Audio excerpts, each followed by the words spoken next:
The Music is Life podcast has our own merch now over on tpublic.com. Click the link below in the video description. Looking for some new threads? We got t-shirts, long sleeves, hoodies, crew neck sweatshirts, tank tops, baseball tees, and also clothes for kids and onesies for your little infant metalheads. Don't want clothes but love the Java? We got you covered with coffee mugs and travel mugs. Need protection for your electronics? We've also got phone and laptop cases. We've got everything you're looking for at the tpublic.com Music is Life podcast store. Use my link below for fast service. Thanks for your support. TerraNut is proud to offer you a natural nut bar chock full of healthy fats, minerals, and protein that meet your demands. Go to their website, www.terranut.com. You can order from them directly and they will ship it to you. Use my coupon code LUMAVS and you will get a 25% discount on your first order. TerraNut Superfood Snacks, www.terranut.com. Don't forget to use coupon code LUMAVS at checkout. Fuel your life. Full disclosure,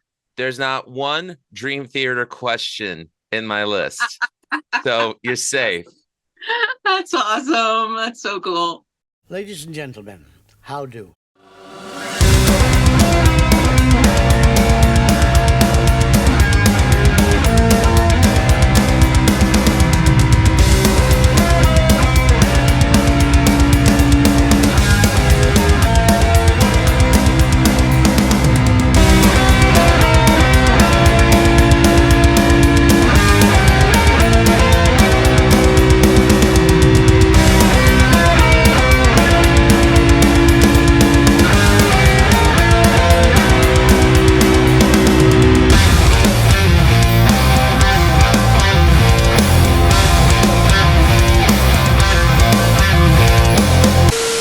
Music is Live podcast. This is your host, Lou Mavs. Check out everything you need to know about the show at my link tree, Lou Mavs. And don't forget to subscribe on all social media platforms, including Apple Podcasts, Amazon Music, and Spotify.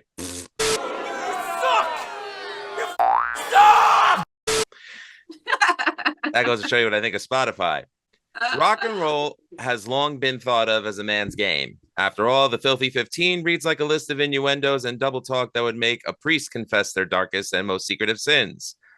But women have been rocking out just as long as the men, from artists such as Sister Rosetta Tharpe, the band Fanny, Carol Kay of the Wrecking Crew, the Runaways, and Girl School, to modern acts such as Sarah Longfield, Nilly Brosh, Nita Strauss, Samantha Fish, Alex, a good friend of our show, and Nicole Papastavru of Kalias. Their talent, I'm laying it all out there. Their talent paved the way and continues to pave the way to influence musicians from all walks of life. But one band that has been doing it for almost 40 years and are getting their recognition for being pioneers in the genre of heavy metal is the band Meanstreak. Formed in my home state of New York in 1985, Meanstreak was one of the first all-female thrash metal bands who opened for Motorhead, Manowar, Overkill, and Anthrax. From their first release in 1988 up until 1994 to raise families, which is a noble cause. In that time, they headlined some of the most important venues in the 5 boroughs in New York City, such as Brooklyn's Lemoore, and in Manhattan, CBGB's, the Cat Club, the Limelight, and the China Club. Welcome to the China Club! In 2022, they made their return to the stage as the opening act on Dream Theater guitarist John Petrucci's solo tour. Making it a family affair, as Meanstreak guitarist Rena Sands is Mrs. John Petrucci, but don't let any idea of nepotism cloud your judgment. All 5 members of Meanstreak can throw down with the best of anyone from any band, and their new EP, Blood Moon, is proof of that. Recorded in 2023 and released independently by the band in 2024, Blood Moon has 4 of the most versatile tracks I've ever heard from any band, showcasing a fluidity and perfection that I haven't heard from a metal band in a very long time. I recommend everyone check this EP out, as well as dig into their back catalog. Go and check them out and thank me later. I'm proud to have as our guest today, the electrifying siren of Meanstreak, lead vocalist Bettina France.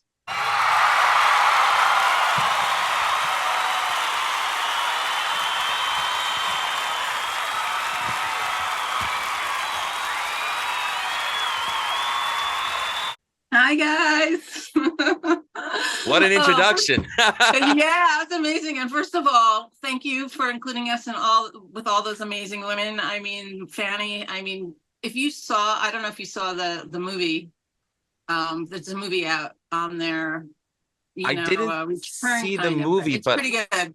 I saw them rocking "Ain't That Peculiar," and I'm like, oh my god, this girl is throwing down. I mean, They're amazing. I respect I mean, that. they're amazing musicians. I mean, they're just really great. But and all the other ones that are up and coming and out there now. I mean, it's a different atmosphere right now. So that's what I love about it. And it's exciting. It's actually really, really exciting. And I feel like, yeah, we're freaking ready.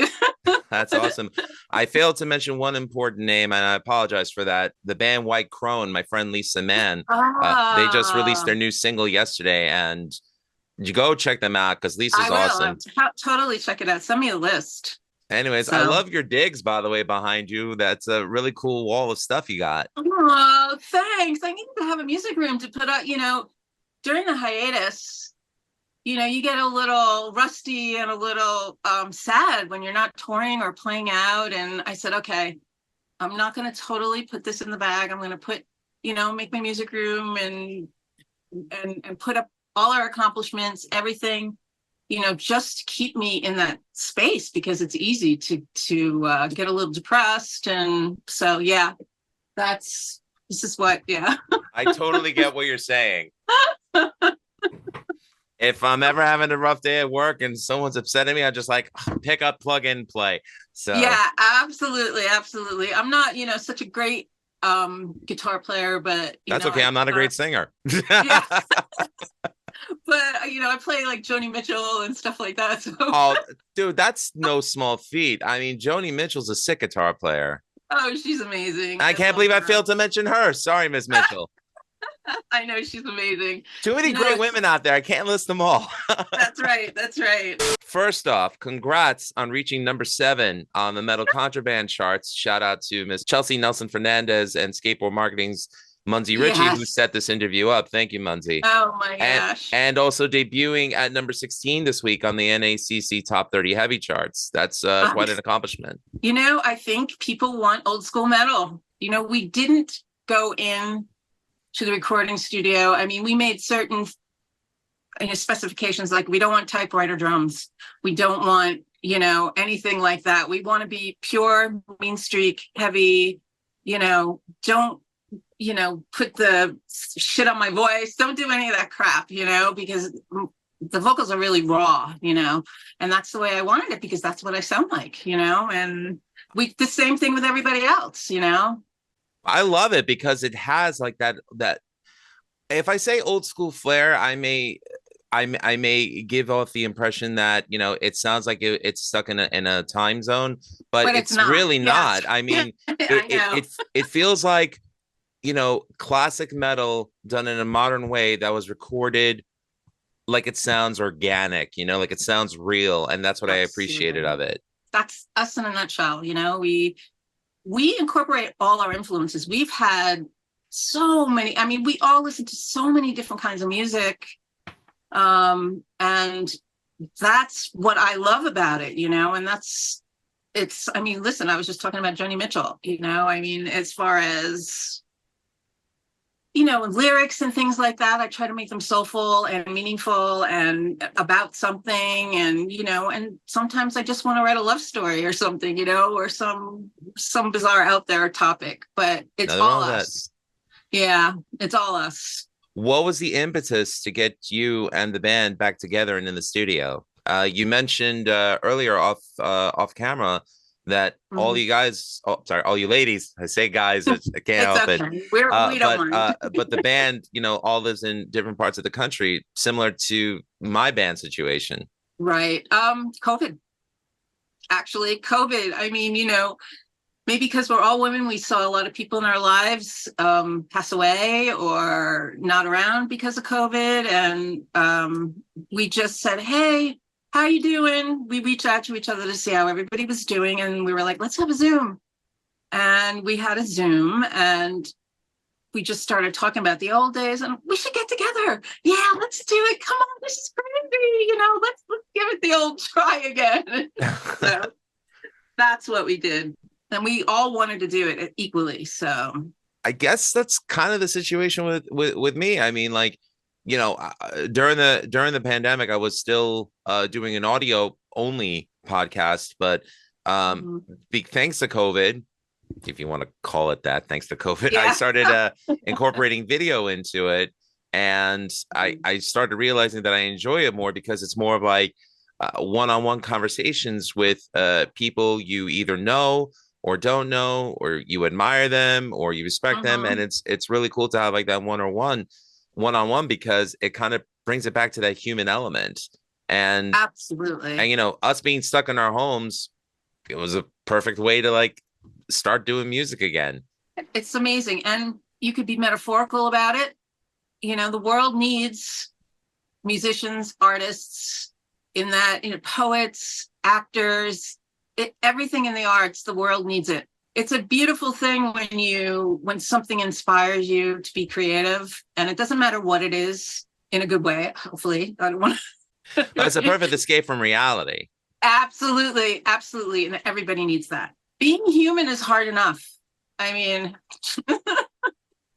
but you can't let the bastards get you down, Oh, now you're quoting my man Lemmy. I love it. Very cool. Yep. So I know that Meanstreak released this new EP independently. 40 years ago, bands worked very hard to get noticed by labels, to get signed, and managers to lead their careers. Nowadays, and maybe you agree with this or not, but I'll definitely let you answer, and I won't interrupt because this is not CNN. Thank you very much. Nowadays, we're living in a new frontier of music where ownership of the rights to your music and the ability to call your own shots seems to outweigh the potential promise of like a big payday. How do you gauge the differences between the music industry then and now, and how do you balance your personal needs and what's best for Meanstreak? Well, Lou, funny you should ask that question. And here's your answer. Yeah, here's my answer. And we are not signed. We are probably one of the only bands on that chart that are not signed. I'm not really sure, but we're doing it ourselves.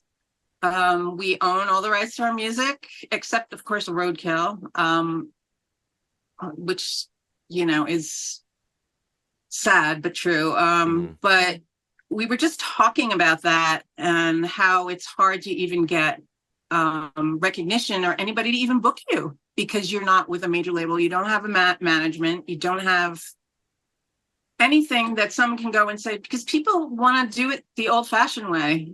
And that it got us somewhere, but it didn't get us anywhere at the same time. Because we were out there playing 3 nights a week for almost 10 years. We were doing anything we could because we were a working band. We wanted to work, regardless if we got paid or not. But that was how it was. I mean, even this time around, we couldn't get anybody to want to work with us. We did get some really cool people. Shout out to Maria Ferrero. And of course, Munsey and Skateboard. But that's about it, That's about it. We're still in the same boat, but I think and I believe we just got a festival. So do tell. I'm not really sure. I don't know if I could talk about it yet, but I think we just got a really big one. So, we are putting it out there. We've been so lucky. People have been reaching out to us through social media. We got this great celebrity photographer. Of course, when someone says they want to take your picture, you're always like, oh, okay. We don't know, but his name is Aaron Ferrier. He's amazing, and he's a celebrity photographer. And we were just looking, we were like, is this guy really want to take our picture and put us on his, So we're like, yeah. So we're like, yes. So things like that are happening, I count my blessings every single time, because it's not easy, and especially because we're all older. If I may say, you look phenomenal. So I hope, sweet. I hope you feel, the youth that you exude on the album. I was floored by your vocal performance. I was like, I want this girl on my show. She's awesome. And I'm only sorry that I didn't really become aware of the greatness of the band until Munsey mentioned it to me, and I said, oh, give me her. Oh, that's so awesome. It's really, really awesome. Thank you so much. We all have young hearts, put it that way. We I all love it. like to, we all love to headbang in the car and just, I still sing rock Heaven and out. Hell when I'm driving in my car by myself without my 6-year-old daughter. Although I'm proud to say, every time I turn on Ride the Sky by Halloween, she's in the back That's a seat, good one, little too. fist in the air, screaming, "Ride the Sky." And she's picked up on the chorus. I love it. That is amazing. So I think That I'm is doing amazing. something right. Well, it makes you feel alive. I mean, at some point when I was in my early 20s, I was in a lot of cover bands and doing I was in jazz and R&B, which I love R&B. I love jazz, not so much a singer of jazz, but I like the blues aspect of Right. jazz. So like I like to sing like Summertime and things like that. But I was just like, okay, here we are in the bar again. Oh, I want a bigger stage. I want a bigger, my little ego is like, but it didn't seem like that was ever going to happen. I was married at the time. We're still friends all these years later. He was a drummer in a band with Marlene's then boyfriend. They were called, I don't know if you remember them, but they were a huge cover band. They were called Allied Forces. And the singer went on to be in Taiketo and Danny Vaughn. He's in a couple other. Wait a minute. Danny Vaughn was He was a vocalist. My husband was in the Allied drummer. Forces. Okay. Because Yes, I mean, yes, I yes. know of Danny Vaughn, but more for his work with Wasted than with Taiketo. Yes. But that's how they all got started, and so apparently they were looking for a singer, Marlene and Raina, and they got in touch with my husband at the time, Tom, and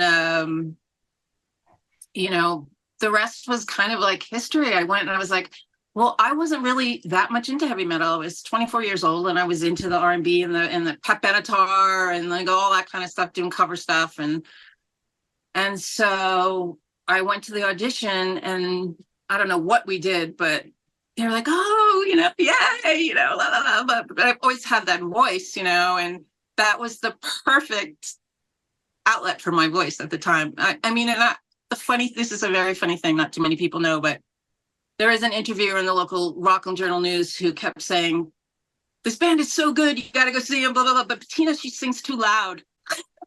Oh, Jesus Christ. Twice. And then he did like another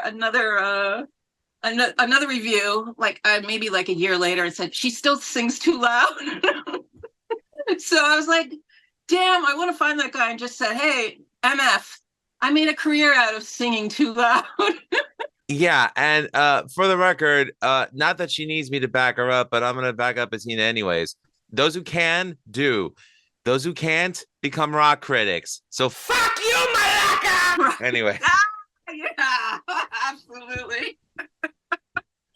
So Not trying to white knight you here, just backing up a fellow musician. Absolutely. Thank you, because that kind of gets to you after a while, especially when he's the only rock critic. I don't know if you're familiar with Rockland County, but it's a great place where I grew up. I I'm a was Queens born guy. there. Yeah. Sorry. Okay, yeah, love Queens. Lemoore. Lemoore East. Lemoore is Brooklyn. Lemoore, sorry. As Peter C would say, Lemoore's. Lemoores. So, that kind of gets to you after a while. And so it came at the perfect time. Someone, I always say, okay, somebody's really watching over me and, this is what I'm supposed to do. And that's the rest of the history. So. History, guy. Potato. Let's call the whole thing off. Boo! Good night, everybody. Okay. See, that because we're probably the same age. Not too many people know that.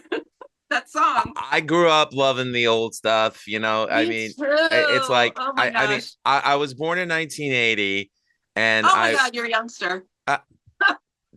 Thank you. I guess the Just for Men is convincing.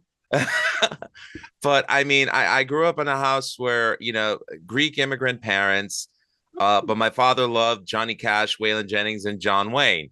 So Awesome. I had that. And then my brothers got me into like new wave and hard rock and metal and like the British hard rock of the 70s, like Sabbath and UFO.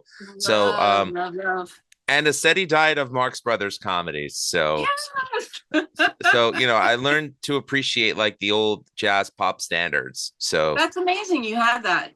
That's amazing. And you don't know how lucky you are to know all that stuff, because I feel like it is history. It's part of who we are and part of our makeup of everyone who went before. yeah. And I think it's important that anyone, whether they want to pursue music as a career or a hobby, just know your roots, know where everything came from, and grow Absolutely. from there, because I mean, oh my gosh, yeah. Like I love the band Periphery, but I'm not gonna They're lie. amazing. Yeah, but I'm not gonna lie. If it wasn't for me digging on bands like Rush and Fates Warning, and even some of the more hardcore bands like well, hardcore like Cro-Mags, but like metalcore like Shadows Fall and Killswitch Engage, I don't think I would have had an appreciation for what Periphery was doing. But like thankfully I knew all that stuff. I'm like, oh, they kind of blended all those sounds together and made it like really fluid, and I thought it was great. I'm really happy to see that. Jake is really talented. Jake is amazing. And by the way, that is Raina's nephew. I completely forgot about that. I'm just such a Periphery mark. I couldn't. It runs in the family. I married into the wrong family. Oh, woe to me. Anyways, back to you and back to Meanstreak. I think you and I think we could just completely like BS for like 2 hours in person over like the same cup of coffee or whatever. So like this is awesome. I'm having fun doing podcasting again. That's awesome. I'm drinking out of my Dolly Parton mug. Your Majesty, your most gracious Majesty. Hello, Dolly. I got a Dunkin' Donuts iced coffee. So. Oh, awesome. Yeah, I bought breakfast for my family this morning because we signed my daughter up for Bible camp, and my wife is a counselor for the week. So, well, that's good. Hopefully, she'll get it. She'll understand it. My mother said to me, "Look, make your father happy. He was Italian, Go to catechism." I said, okay. Well, I'm not Catholic. I'm Greek Orthodox, but I mean, yes, yeah. I'm married in a Catholic family. I'm raising a Catholic daughter. I mean, I might as well be, but exactly. Yeah, just explain things to her. My mother said you have to go for your father. I said, okay. She goes, if you don't like it, you don't get it. You don't have to go. And that's what happened with me. I had the opposite. I had my father saying, just go make your mother happy, and I'm like, oh. Yeah. God rest your souls, mom and dad, but thanks for nothing. Anyways, moving right along. Yeah, well, we both had it. Yeah, it's like, but that's good. Yeah, we had it all right. Yeah. You mentioned now you're living in New Mexico, and East Coast guy here, so we have that in common. Born and raised in Queens. You mentioned Lemoore East. I wish that I was around to seeing shows there, but my brother, my late brother, did get to see Queensryche there, and he said that was an awesome show. Oh, that must have been amazing. Rage for Order tour. Unfortunately, I was not at the age to go to shows when venues like Lemoore East on Queens Boulevard was around. But when I was of age to go to shows and perform on stages, thankfully we had Castle Heights, we had the Crazy Donkey, the Downtown, Lemoore's in Brooklyn, CB's, the Continental, and the Pyramid Club. The Pyramid. Which I did a hardcore matinee there one night, and as we were packing up the truck, and all of a sudden we saw dudes with angel wings and white underwear walking. I go, oh, that's what the place turns after hours. Okay. It was the East Village and nobody cared. Okay. Absolutely. Oh my gosh. If you were a reject from society, you belong there. So it's all good. Have you been there lately? How sterile it is. It's so sad. Oh, it's so neutered and spayed, and like I refuse to go into Manhattan because it's just so sad. I mean, I had an older sister. She was 10 years older than me, and she lived right on Jane Street. Mm-hmm. And I used to go and visit her when I was the 60s. Okay, I was like 10 years old, 68. I was 8 years old.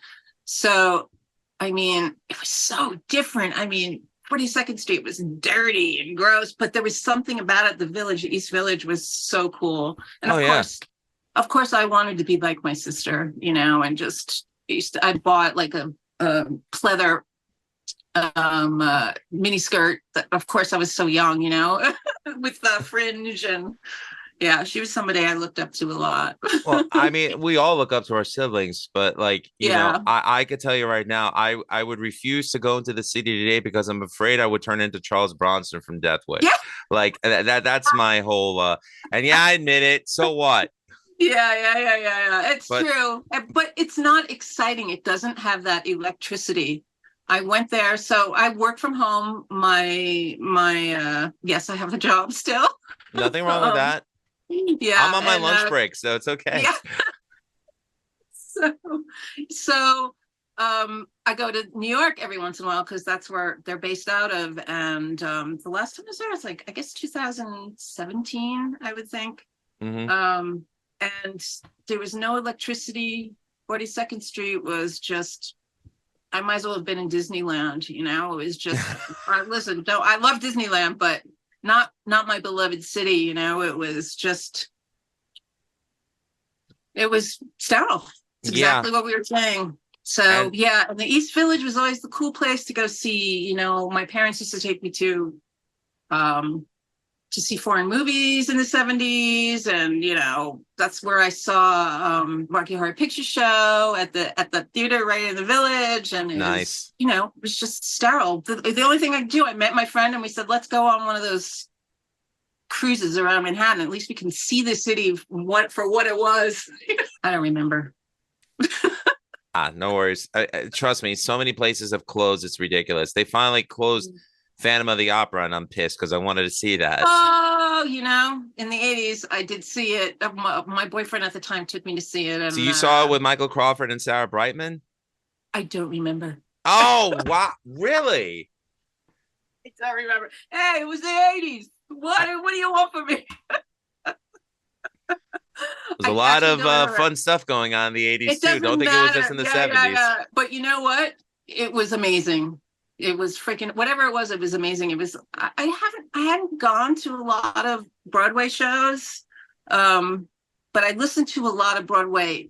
I'm gonna age myself here, 8-track tapes, like Hair and Godspell, and anything I could really get my hands on, I would just listen to it, sing along, and I pretty much know all of the songs from Hair by heart. I still retained it after all these years, but yeah. I have a fondness for it because it was the musical that we did my junior year of high school, and I was in the pit band for it. So that was that's awesome. Cool. Oh, yeah. That's really, really awesome. My wah pedal came quite in handy. No, that's amazing. I wish I had those. I went to public school my whole life until I finished my freshman year in high school, but it was very cliquey and very, everybody had their cliques, in the 70s, and the same people were always, if you weren't in a chorus or anything like that, the same people were there every single year. Didn't matter if you wanted to audition or not, you wouldn't get picked. It was always the same person doing the lead, the same cute guy, the same cute girl, And I remember auditioning, they were actually laughing at me. She was my typing teacher or something. And I was like, I hated it. I hated school. And then I started ditching school after that because I was just this is what I want to do. However, I went to a party, and the guy who turned out to have one of the biggest Jimi Hendrix collections in the world, actually museum, was having this huge party. It was somebody's birthday, I don't remember, but they were showing the movie Rainbow Bridge. And, outside on the screen, and it was, back then they were keg parties. I miss those. Yeah. And so I just started talking to 3 people, and I had just been reading the New York Times. Yes, I read the New York Times when I was a teenager. And I was like, there's this festival in Galax, Virginia called Stomp. Okay, I'm going to tell you what year it was, Stomp 76. And they're like, oh, we'll go. They were like these 2 hippie chicks and their boyfriend or whatever. And they're like, let's go. So the next day we just hopped in their VW and just went down to, I was 16, and it was, Bonnie Raitt, John Hartford, all these amazing people. There was this motorcycle club called the Pagans from Jersey that were the muscle there. And Mhm. but they said after that story, they said, "Oh, we go to this school, this alternative school called Skunk Hollow High School," and I was like, "Okay." So they introduced me. They took me to the school, and by the way, it was started by a lot of hippie yuppies who didn't want their children to go to public school. So yuppies, essentially. Yuppies, yes, yes. I remember Not- them, and I didn't like them then either. Yeah, well, if it wasn't for them, I never would have went to that school. Well, And- I'm glad that that worked out for you. Yes, exactly. But their kids weren't yuppies; they were hippies. So that's the way they were. They were still raised, and they weren't really the bad yuppies. They were just yuppies, people with money. Huh. So I couldn't get anybody. My parents were divorced by that time, and so I couldn't get I couldn't get my father to pay for it. So they wanted me to go so bad. They said, "Okay, you can pay like $300 and you can go." I was like, so my mother, the working person she was, said, "All right, if you really want to go there," because she dropped out of school to get married, of course, and all that kind. So, but they had a recording studio, and that's where I started. That's So pretty awesome. It's really awesome. It's so awesome. And I think England at the time had someplace, I think it was called Summer Hill, that was equal to that, because all our teachers were volunteers from the universities around New York or wherever they were, or from the high schools. They would come, and they were hippies. So it was just like one of those things, but that's where I started singing and really, really found my voice. I mean, my music teachers in middle school and in high school, for all intents and purposes, they were hippies, but Yeah. and dating each other and dating the students. no, not that. That did not happen. But That was in my high school. possibly. But I mean, I do have fond memories of two of my teachers, because I feel like, they expanded my horizons when it came to, appreciating music and, learning your craft on your instrument. So, I'm incredibly grateful for that. And, and for all intents and purposes, our public school was more of like a math and science school than it was an urban arts school. But, Right. It was a thriving urban arts department. And thankfully, some of the best musicians were recognized, and we went on to university on a couple of music scholarships, which was great. So Yeah, that's definitely amazing. definitely You're helped out. lucky. Yeah. Really, You know what it really is? lucky. I think because, maybe it was that previous generation that saw, hey, this is really lacking, and they were pushing for it. So Yeah, no, that's true. That's really, I mean, it's definitely there were so many- generational. yes, absolutely. It's totally generational. I mean, there were so many musicians in Rockland, great musicians. And we're all still, most of the people that I grew up with, we're all still kind of friends, through social media and everything. And so it's amazing. I mean, I feel great that I had the plethora of people to learn from and hang out with and teach me about music. And plus I did it myself too. So, I mean, That's awesome. The funny thing about this conversation is that I had a whole myriad of questions to ask her, and this has just turned into a conversation between friends. And like, I just met this lady, so it's pretty awesome how things work out for that. Sometimes you got it and you just got to roll with it. That's what it is. absolutely. Well, you can. Okay, so I'll shut up. Ask me anything you No, want. I don't want you to shut up. I love this. This is great stuff. So, and I would never tell a lady shut up. So, No, I know. I'm teasing. I'm actually teasing. No, but seriously, daddy raised no anything- fool. Yeah. If there's anything else that you want to know, or I still have you until 2, or what time do I have you until? for an hour. What time is it now? It doesn't matter. It's I mean, 1:41. We've just been bullshitting the whole time. That's awesome. All right, I'll try. Yeah. I could tell you some interesting facts too that I just found out. One of my really great things is I love doing my ancestry. Have you ever done it before? Have you ever done your DNA test and all I'm that? afraid to find what I might find, so I leave it well enough alone. Oh. I mean, I know Hey, that look. by the fact that I have curls, that this was a result of the Ottoman Empire invading Greece. So that much I know. Amazing. Okay, so you think about that. think about all those people that had what they all had to go through to get to you talking to me. I mean, that's amazing. I mean, think about that. That's like, talk about biblical. That is like amazing. All your ancestors. I mean, it's, I honor them every day. I just really, say thank you for doing what you did to get me to this place. And no matter what life brings. Yeah. I mean, it's funny because I did ask my dad before he passed. I asked him the question because, I ended up marrying outside of our culture, outside of our faith. Right. But my parents, loved my girlfriend who ended up becoming my wife. We're married 16 That's years. awesome.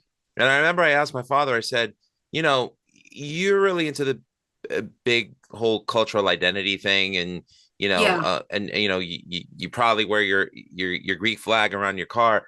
But I asked him, I was like, if you were so concerned about us, finding wives within our culture, why didn't you just stay in Greece?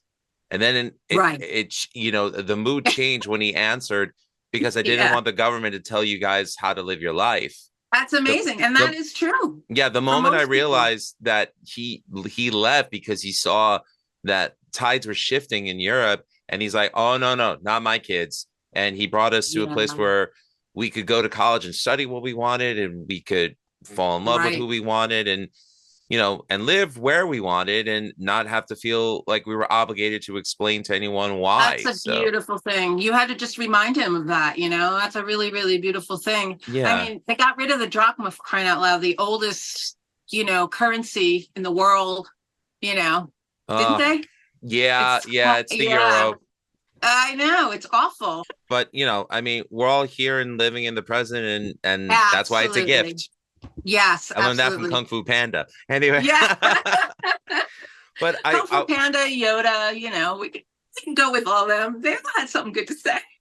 Absolutely. This is the way. Totally. Oh, that's Grogu, whatever. Anyway. But what I wanted to ask though, so, we were talking about like the different venues that have come and gone. I just actually had dinner with Munsey on Monday, and we were not too far from a venue that was in the Franklin Square Valley Stream area. I forgot the name of it, but now it's a parking lot. And I was like, devastated to hear that. So when Meanstreak started, like, what were some of the venues and bands that influenced you in your formative years? Like the ones that you were just like, this is what we're aspiring for.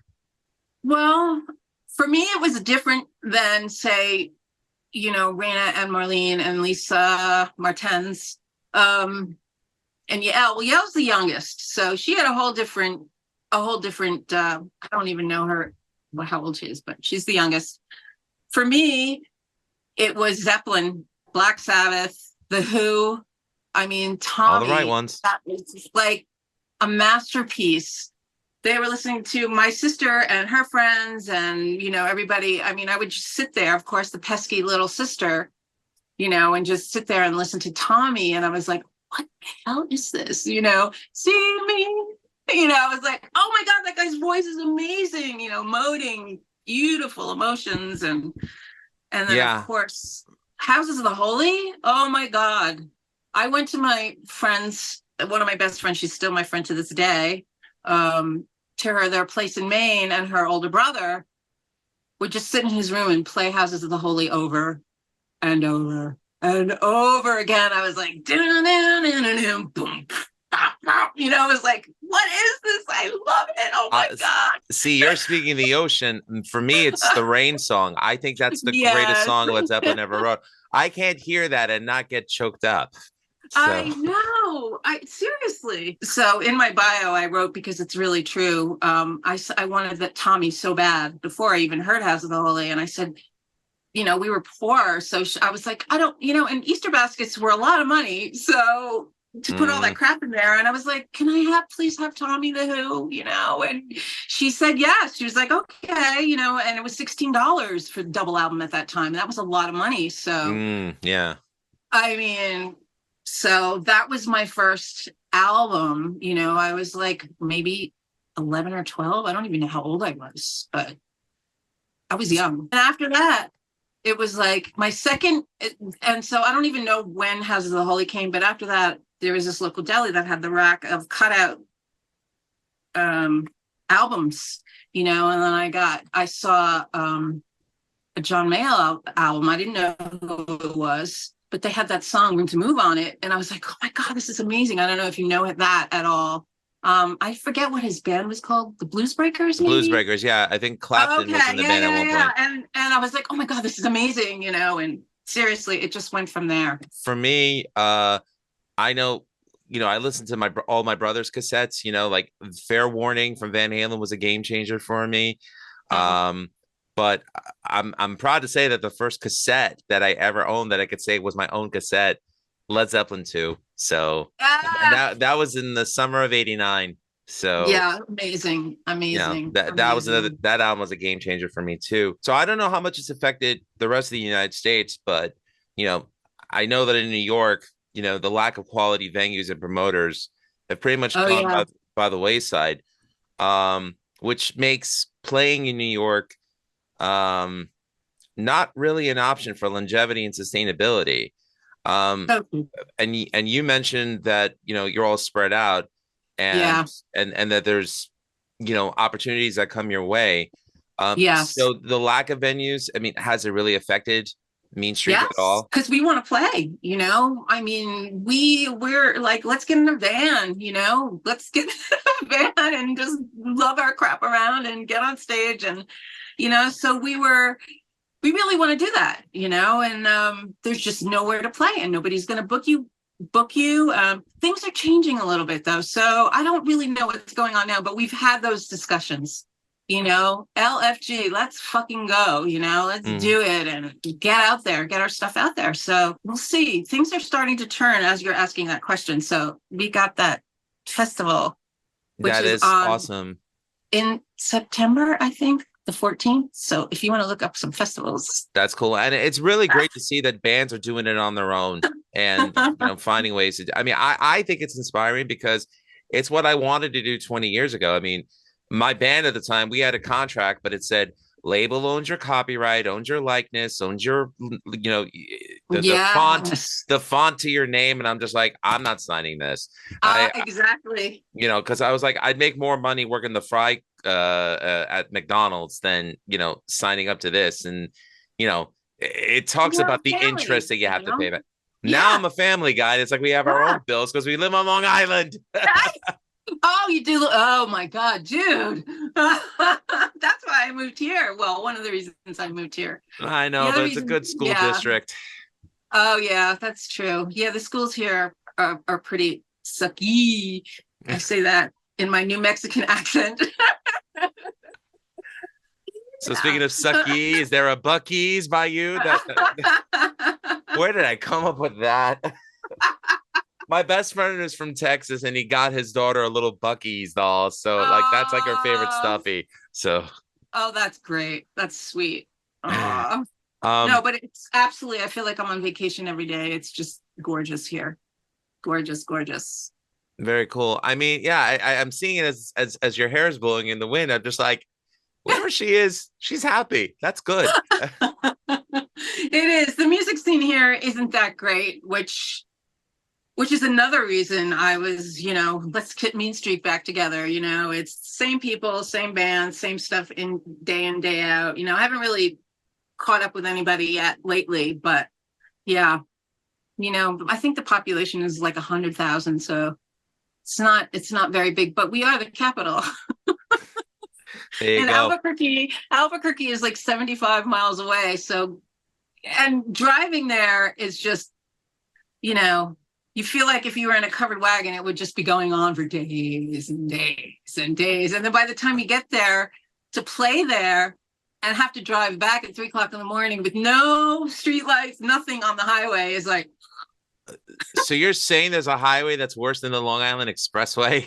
No, there's nobody on it it's the only time it's ever when people are going to Los Alamos or coming back and forth and going to work, but only, there's like nothing. There's the Indian reservations, but that's it. And like a couple casinos. Yeah, it's awesome.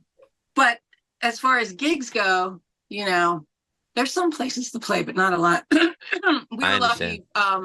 We were lucky that when we were on tour with John Petrucci, we played the Chemo, which was in Albuquerque, which was great. So I was happy, like, yay, my home state, we got to play there. So Very cool. But I really want to talk to you about what I love about Blood Moon. As I mentioned in my introduction, it's very fluid and showcases a bunch of styles that in the end is a great introduction to anyone that hasn't discovered Meanstreak yet. I love the groove of the Dark Gift, the progressive nature of Oh Father, the thrashing nature of Rubberneck, and the dark storytelling of Giant Speaks. I think it's one of the best releases of 2024. Too many times bands write albums where songs are interchangeable, where there's no difference in style, but this EP doesn't suffer from that at all. Like, what inspired Meanstreak to explore composing and producing an EP with 4 songs that are so different from each other, but still sounds like you? Like, you know, what was the drive, right. Aside from the circumstances of COVID, but, you know, it's not easy to write a mini album of 4 incredible songs the way the band did. Right. Well, Giant Speaks, The Dark Gift, and Rubberneck, we wrote in the 90s. They were on some of our demo tapes that we were sending out. So that's why they're more familiar, but, you know, we don't limit ourselves to any particular style. You know, the way we write is someone will usually Raina or Marlene would write a riff, Yell will come up with a drum part, and then we'd riff on that for a while and say, oh, that sounds really good. Oh, the feeling I'm getting, I'm thinking of lyrics in my head as we're doing those. And I was like, okay, what's going to be the subject matter on this? What's going to be, you know, what's inspiring me? What's going on at the time? And that's the funny thing about Giant Speaks is that I wrote that in the, you know, the early 90s, but it's still so true to this day. I mean, that's, you know, one of those things, if you listen to the lyrics, it's what's going on right now. So, I mean, which is a really weird thing. And of course, I was a huge Anne Rice fan. That's where the Dark Gift came from. And Rubberneck, Raina. So the history of Meanstreak is we used to wear the glam stuff on stage when we first started playing. And of course, people weren't taking us seriously. They were, but the guys were always shouting really horrible stuff at us, you know, and somebody said something really obscene to Raina. And she was like, that's it. You know, let's just dress in our street clothes. And I can't even repeat it. It was so bad. But she's like, oh my God, I can't believe that guy just said that.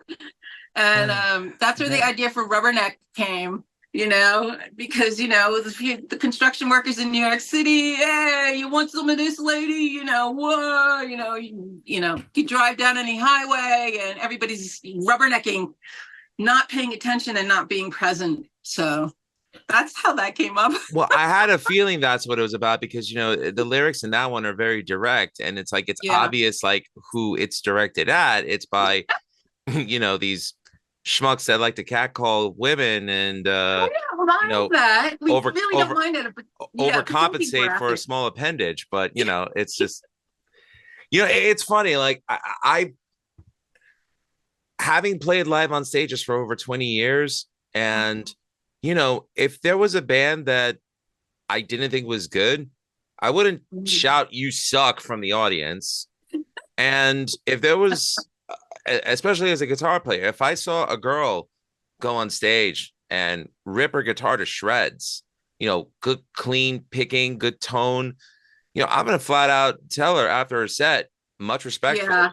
You know, it's like, I never got the idea of why guys would do that. You know, maybe it was a different time, but different time. You know, and again, I'm not trying to be a white knight or anything, but I can't see any reason why anyone should have to do that. I'm sorry? Probably how you were raised. You got to give your parents some credit. I try, you know, I mean, and I do. You know, it's funny, like my dad, God bless him, he was like one of the most passive guys. And, you know, everyone who Aw. knew him loved him. So I'm glad that I had that because I think it raised me right. So, but yeah, I my I would never yeah, do that to anyone, you know, male or really. female. That's good. That's, I mean, amazing. And I never would either. I mean, not even if I had like a whole bottle of whiskey or something, would never. That's And not she in your drinks nature. whiskey. Why am I not hanging out with her in person? Jesus Christ. Not much, so much. I just like have a glass of bourbon or something, and Jim B. but Vanilla guy here. So yeah. At some point when I was in Meanstreak, I used to cook for a living, and I worked in I worked in two health food stores for like, I don't know, maybe 6 years. So I would have to be there at like 6:30 in the morning after working all night, getting home at 4 o'clock in the morning, and it was like the things that kept me awake was Howard Stern. So I have to give Howard Stern credit, and Robin, and who was the other guy? Gary. Jackie I the forget. Joke Man, Martling. Yeah. All of them, Baba Booey, Oh, God. I mean, and you got to picture this because I worked in this really hippie, and this is the 80s. They were like leftovers from the 60s. And they would get so mad at me because I would listen to Howard Stern, and I'd be like, tough. I just kept my ground and said, this is what I'm listening to. You want the food to be good?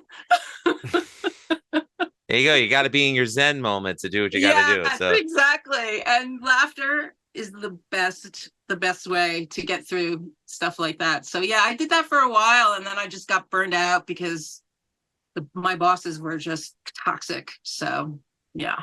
Yeah, I'm lucky. I'm very blessed that I work for a company right now where, I'm remote from home. So, I don't have to deal with the anxiety of seeing people, face to Me face. too. Yeah. But they also gave me enough freedom and enough leeway to do what I got to do and get done what I need to get done. So I'm definitely in a better place. And, I mean, not that if I had to go to work in person, do I think that, it's a toxic environment? No, bad people make environments toxic. But, yeah, absolutely. So true. I mean, it's a godsend that I work from home, and I love my boss. I love my company. I'm a software tester, so I never knew I had the aptitude for that. So they gave me a chance, and there you go. And I just, it's financial software, so I never thought I was good at anything but singing, so, it's one of those things. I'm so thankful. Every day I wake up in the morning, and every night I say thank you. That's very cool. If people want to find out more about Meanstreak and support the band on the road or buy merch, where can they find you on the internet? Meanstreakofficial.com. We're on Spotify. Sorry. I think we're on iTunes as well. You are, because that's where I got it.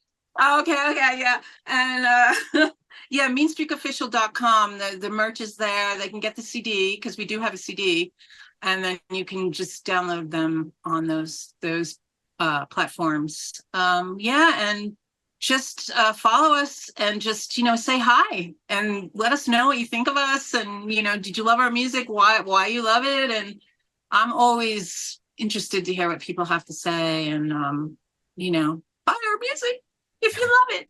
Well, I gave you my reasons for loving it, and I just wanted to throw some final thoughts out there. So, Sure. Again, people may recognize Meanstreak as the band that has members who are married to members of Dream Theater.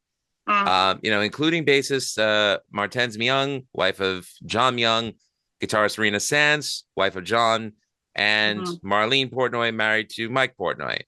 When Munsey asked me who from the band I wanted to interview, I told him that having interviewed many bands from my days in college radio, starting out as a fanboy who couldn't do an interview properly, to and being a musician myself, I told him I'd be happy to interview any member of Meanstreak that was available and would want to be on the show. So with all respect to Martens, Rena, and Rena, there I go with the European accent, Rena,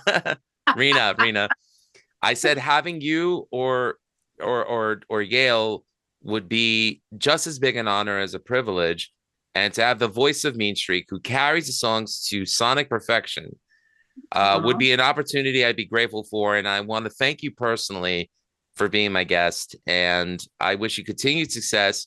Thank you for 40 years of quality music, and here's to 40 more for you and me. Thank you so much. Thank you for having me. It was fun. I love talking to you. We laughed. That's really important these days. Gotta laugh. And thank you so much. To find out more about the show, go to my link tree. That's linktr.ee/LouMavs, LOUMAVS. Support the show by following us on your preferred audio streaming service. Go to our merch page and buy a t-shirt or a coffee mug or a tumbler. And don't forget to like, subscribe, and comment on the YouTube channel. Check out my band, Severed Angel, over at severedangel.com. Pick up a copy of both albums, the debut and the new one, Skyward. And again, thanks to Munsey, Ricci, and Skateboard Marketing for making it number 7 on the Metal Contraband charts and top 25 on the NACC charts, top 30. Surprisingly did very well with this. Thanks to all the radio stations for playing us, and Skateboard Marketing for getting the music out there and setting this interview up with Bettina. And finally, don't forget to support our parent network, Ratsai Review, at ratsai.review.com. Once again, thank you to my guest and new friend, Bettina France. You're a lovely person, and it was such an honor. Thank you. Takes one to know one. Thank you so much. And thanks for watching or listening to the Music is Live podcast with me, your host, Lou Mavs. And don't forget, all art is valid. Cheers. Yes, it is. Bye.